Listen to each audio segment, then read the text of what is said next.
Today we're going to start our franchise save. I have another franchise save that's a little bit more of a long-term project that I want to do, but I need a roster update first because we know there's MLB players missing, prospects missing, overalls, ratings are all over the place. So once that roster update happens, we'll probably start a longer term save. But in the meantime, I want to do a shorter term, maybe like a 3-season challenge with a team that's kind of somewhere in the middle of the league. And that's going to be my Chicago Cubs. So before we get any further into the video, I want to point out this channel that's going to pop up on screen.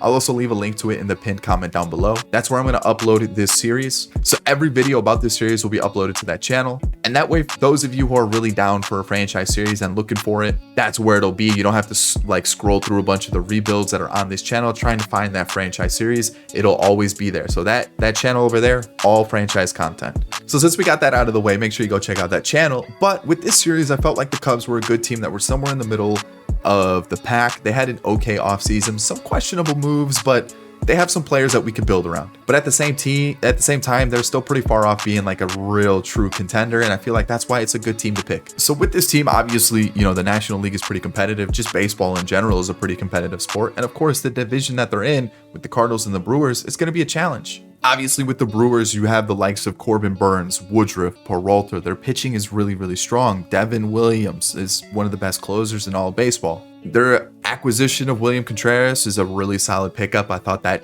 somehow they found a way into that trade, and great pickup by them. Rowdy Tellez, Luke Voit have the potential to just hit like 100 home runs between both of them. Luis Urias currently injured, but there's a decent player there as well. You've got Willy Adames, a really strong shortstop, and then of course Bryce Terang, who's off to a pretty hot start in real life. Christian Yelich, Jesse Winker both have that potential to just turn into absolute studs at the plate. Sal Frelick, it might be Frelick, isn't too far off of being MLB ready. I know Garrett Mitchell has recently been called up as well, and he looks like a solid player. Jackson Chourio is one of the best prospects in all of baseball. And then, of course, in right field, Tyrone Taylor, Brian Anderson, good role players to have on the squad. And Joey Weimer, who just got recently called up, is he got a couple hits against the Cubs too. So like, I think again, the Brewers, they have got some good players. I do think offense is very hit or miss with them. You know, if like Yelich goes missing, Winker goes missing, you know, things could kind of fall down a little bit, but the pitching is still really good. They're going to limit runs. I think the Brewers are a very strong team. I know they did destroy the Mets today, but besides the point. You look at the Reds, obviously one of the worst teams in baseball, and you know, like they're going to still be tough. They've got Hunter Green, they've got Nick Lodolo, they've got Alexis Diaz. I was gonna say Lucas Sims, but I thought Alexis Diaz was a reliever and not the closer. So Alexis Diaz, obviously a really good arm as well. Tyler Stevenson definitely has potential to be a really solid catcher. I think he's gonna be a good catcher for the Reds. Joey Votto currently on the IL, but we all know what he's capable of doing when healthy. Second base, Jonathan India, I think could be solid there. Third base, you've got probably one of the highest ceiling prospects in all of baseball in Elly De La Cruz. Obviously, in the meantime, you do have Spencer Steer. I know Jason Vossler's kind of helping out at first and third. Camp Collier is a recent pickup by them. Noelvi Marte, Edwin Arroyo, Matt McClain.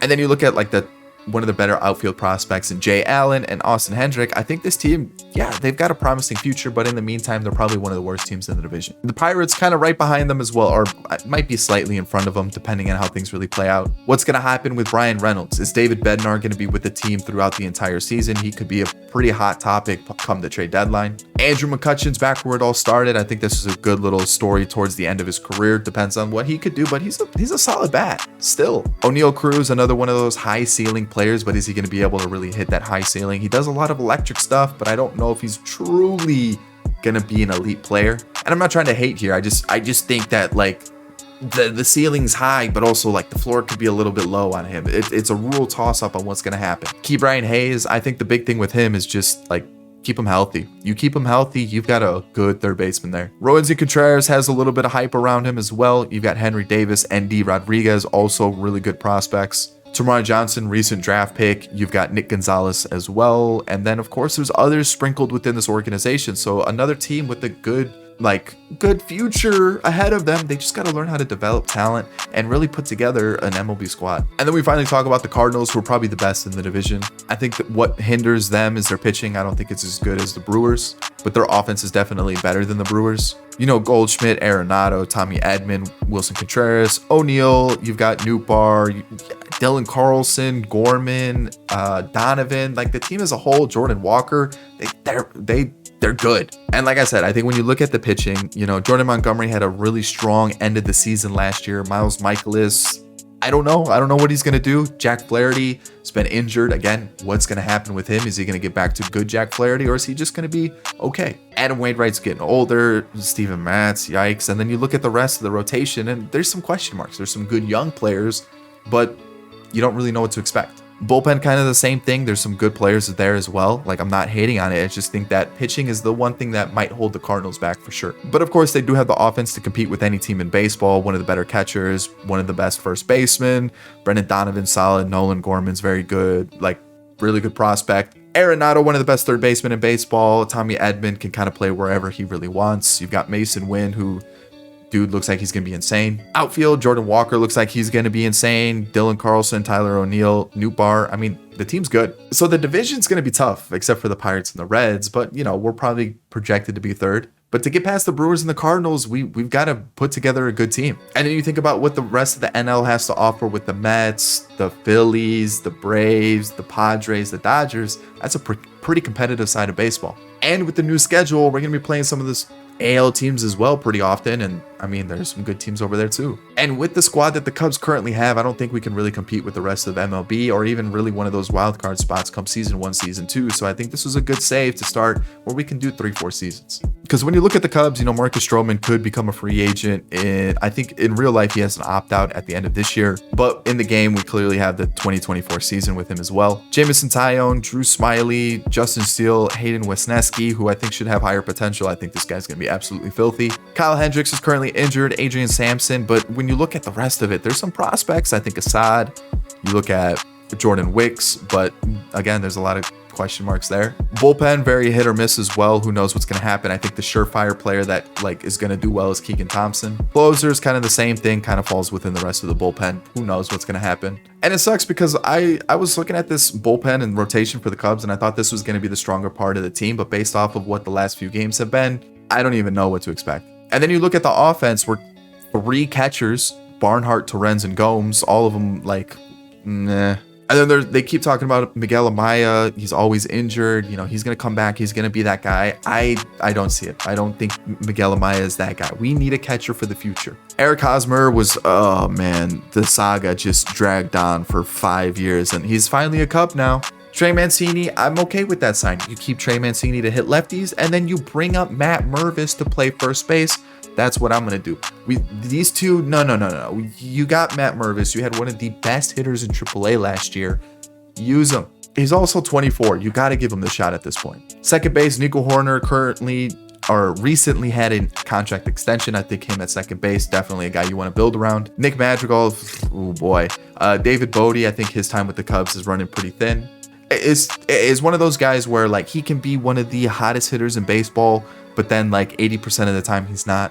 James Triantos, I think, is one of those underrated prospects that I think, you know, could be a solid player. Nothing too extravagant, but like he could be a solid player for the Cubs. Patrick Wisdom, power, solid glove at third, but we'll see what happens. Not necessarily the future there. Christopher Morel, I think, is definitely that guy moving forward. But he's also very versatile. He's played center, he's played second, he's played short. He could probably play the corners, outfield spots as well. I think this guy has a future for the Cubs for sure. Still 23, made the jump from AA to MLB last year. So we'll see what we can do with him. Edwin Rios is kind of boom or bust. We'll see what happens.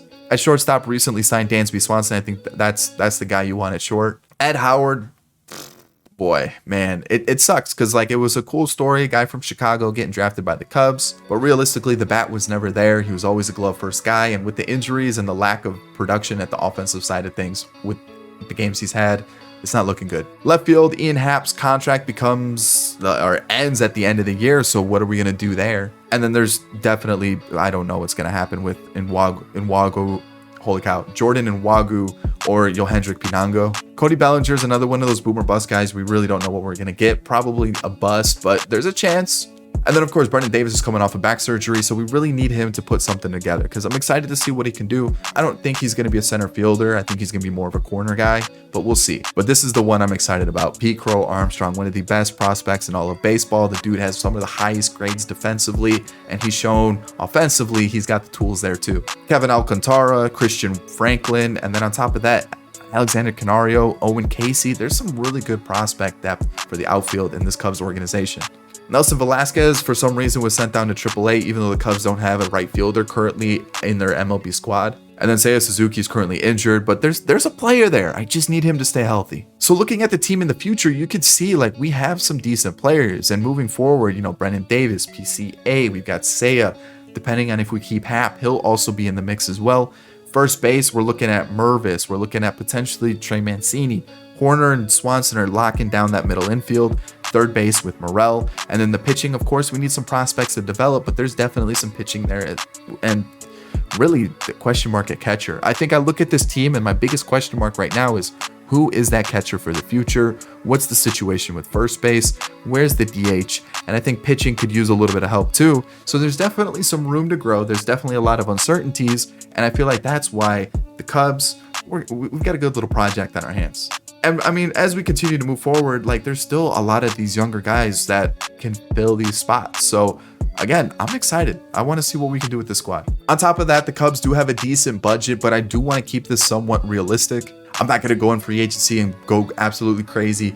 Give me Ohtani, give me Vlad Jr., give me Yordan, give me Mike Trout. Let me trade for this guy, let me trade for that guy, because I want to build through the draft. I think the new scouting and drafting process in this game mode is fantastic. There's a lot of risk, there's a lot of reward, there's a chance that you just draft an absolute bust with your first pick. But I do want to involve those prospects as well. I want to make some smart free agency signings. I want to make some trades that maybe you wouldn't have expected, but are still going to be fun. Maybe sprinkle in a couple storylines to add some twists and some curveballs that you weren't expecting. But in the end, I just want this to be a fun series that you all enjoy and that I also can enjoy recording. Because realistically, I haven't enjoyed franchise for the last few years, and that's really why I haven't been able to stick with the series. Gameplay's been bad, rosters and the logic that the CPU has just been absolutely terrible. And that's tough for me to want to sit down and record a game when, one, I can't even play a game that's fun. And then on top of that, when I'm going through the menus and I'm seeing crazy trades like Mike Trout for, I can't even think of a bad player right now, Mike Moustakas, like it kind of ruins it for me. And so when I'm sitting here recording something and it's clearly visible that I'm not enjoying it, like I know it's not going to be fun for you all to watch either. And so I'm not going to lie, I've really enjoyed this game. I've been playing some Diamond Dynasty. I've enjoyed the gameplay as well. And so with this, I feel like we can put together a really fun series. And I'm actually really excited for once we get a roster update that we can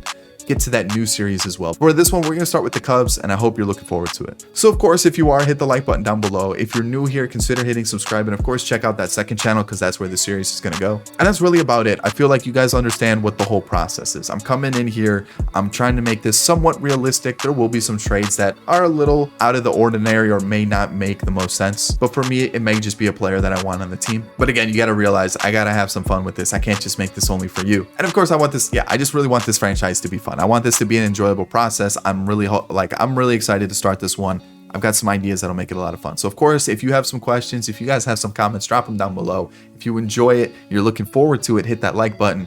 And of course, go check out that second channel. That's really about it. Shorter video, but you guys understand. We've got a tough process ahead of us. So that's about it. I'll catch you all in the next one.